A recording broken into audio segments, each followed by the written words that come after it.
Salut à tous, c'est Footing Style. On est en juin.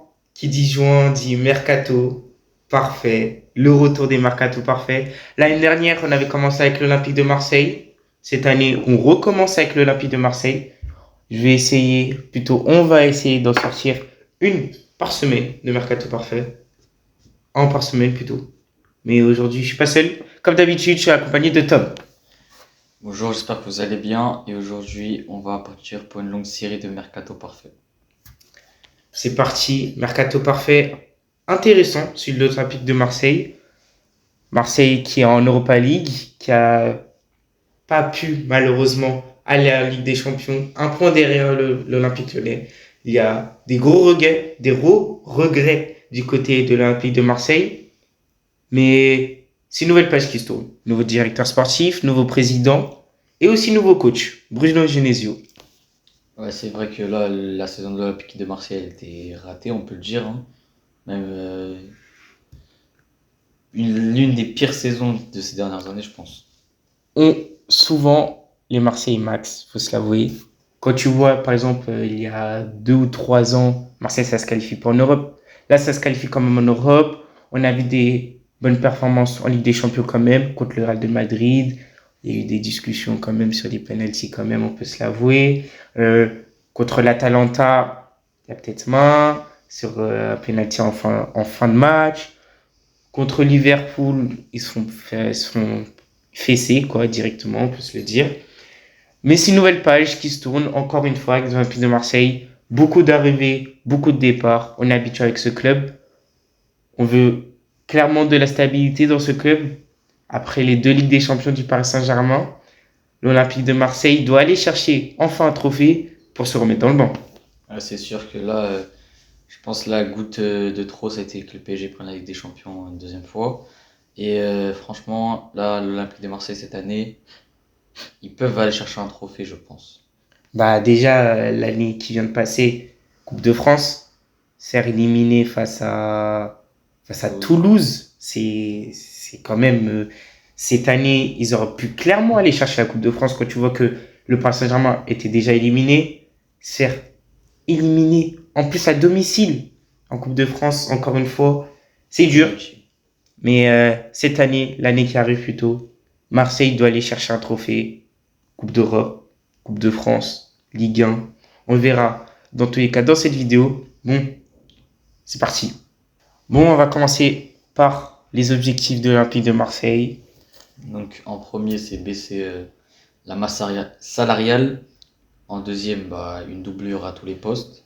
En troisième, améliorer la défense, et surtout la défense centrale. Oui, surtout la défense centrale, quand on voit qu'il y avait du Pavard avant, on attendait beaucoup de sa part, mais il a été très très médiocre avec l'Olympique de Marseille. Quand tu vois Medina qui a été souvent blessé, Aguerd souvent blessé, et Balerdi, j'en en parle même pas.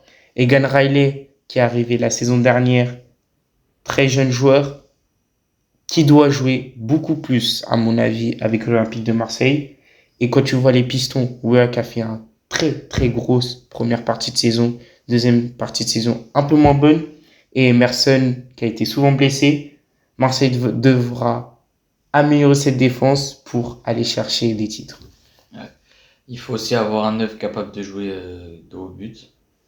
Quand on voit que Gouiri est là pour jouer techniquement en neuf ou encore en numéro 10, quand tu vois qu'il y a Aubameyang, malgré ses bonnes stats, devant le but, c'est cataclysmique. Quand tu vois ils auraient pu... Aubameyang, il doit marquer contre le Real. Aubameyang, il doit marquer contre plein d'équipes pour aller chercher des points importants pour se qualifier dans la suite pour la Ligue des Champions ou pour aller chercher la Ligue des Champions en Ligue 1.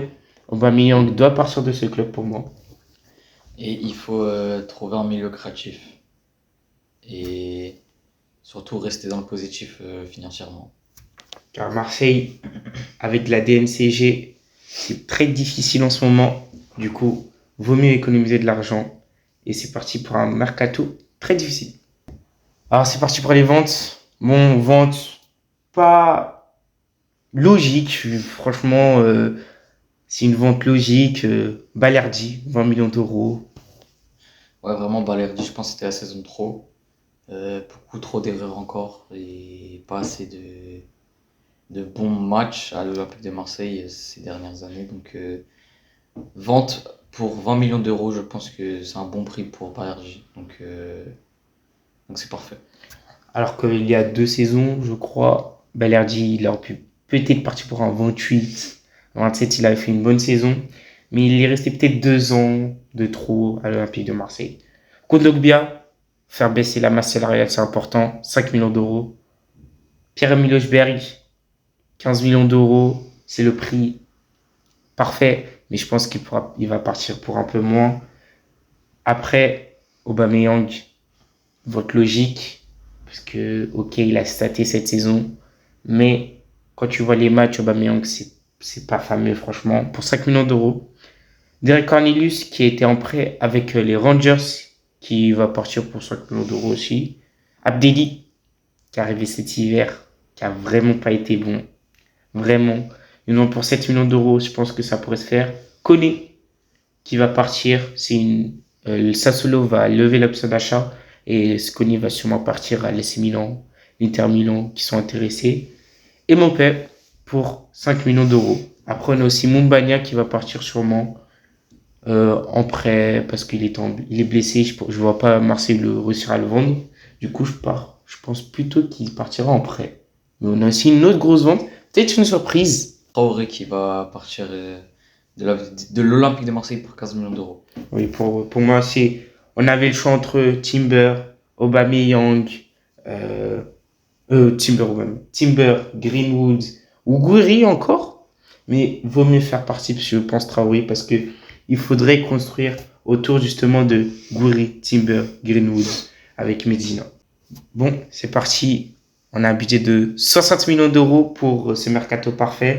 Les postes à remplir, c'est 3 milieux de terrain, un buteur, un latéral droit, un latéral gauche, un ailier gauche et un défenseur central. Donc la défense, on va commencer par la défense. Donc en premier joueur, on va prendre Hector Ford en prêt avec une option d'achat. Donc c'est un très jeune joueur prometteur qui était au Barça. Donc ça peut être très intéressant pour l'Olympique de Marseille. Après, Hector Ford, Mohamed Simakan, le défenseur central de Al Nasser. Vu qu'ils ont remporté le championnat d'Arabie Saoudite, je pense qu'il pourrait prendre un nouveau départ. Il a su assez gagner d'argent et peut-être un retour en Europe serait possible.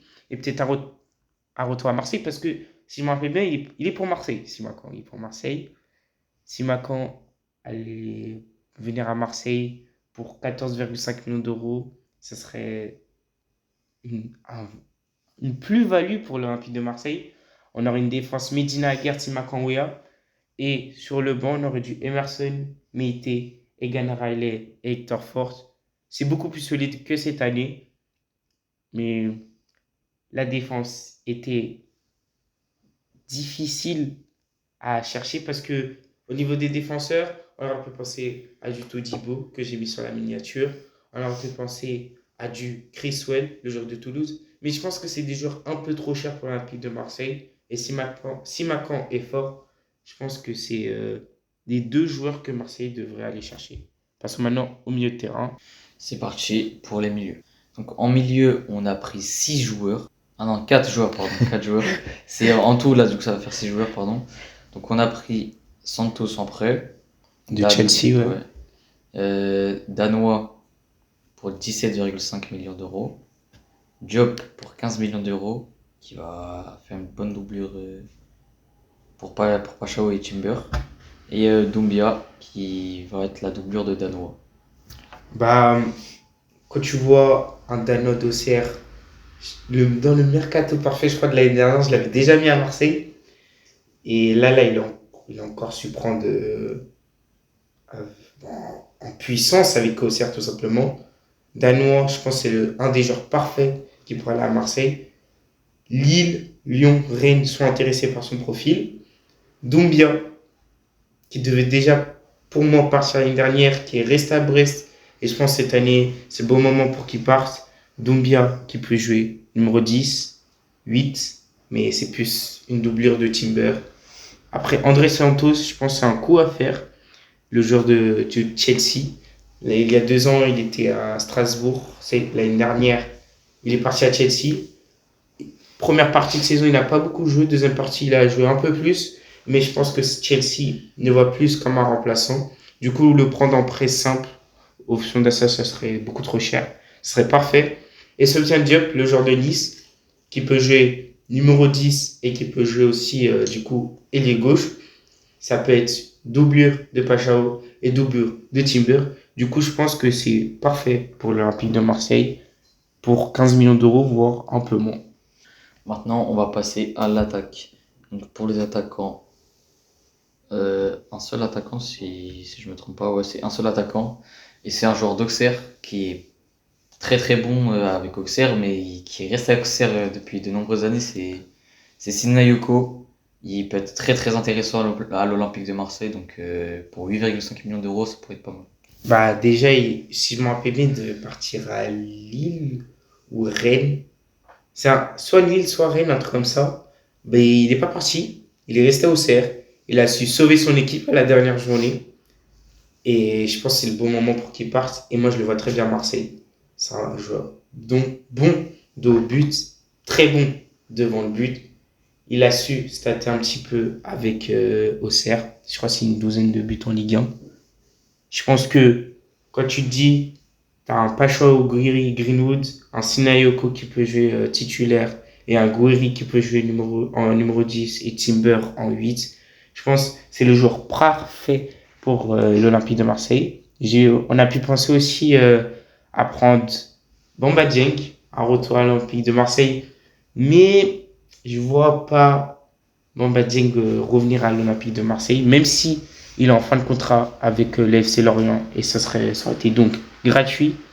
Du coup, 60 millions d'euros de budget utilisé, c'est un mercato parfait. 60 millions d'euros budget qu'on avait et c'est respecté pour 3, 6, 7 joueurs, 7 joueurs, dont 2 prêts, dont un prêt option d'achat. Pas mal de joueurs de Ligue 1, Danois, Doumbia, Diop, Sinayoko.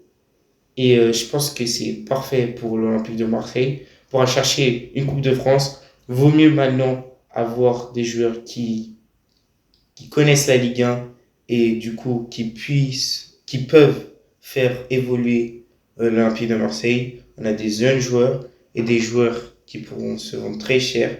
Je pense que l'année prochaine, ce sera plus un départ de Gouiri, de Greenwood, de Gouiri Greenwood, peut-être un Timber aussi et de Rouli. Ce sera une nouvelle page à tourner et vaut mieux dès maintenant avoir des remplaçants qui peuvent tenir tête à eux et savoir évoluer sous le jeu de Genesio. Donc c'est tout pour ce mercato parfait pour l'Olympique de Marseille. On se retrouve très prochainement, soit pour un prochain mercato, ou soit pour la fameuse vidéo de la Coupe du Monde, de nos pronostics, etc. Donc je pense plutôt que ça sera la Coupe du Monde, mais on n'est pas sûr. Mais donc voilà. Bon, le mercato parfait, à vous de voter entre 3 équipes. Real Madrid, Manchester United et un mercato qui pourrait être très intéressant aussi, Manchester City. Allez, ciao ciao.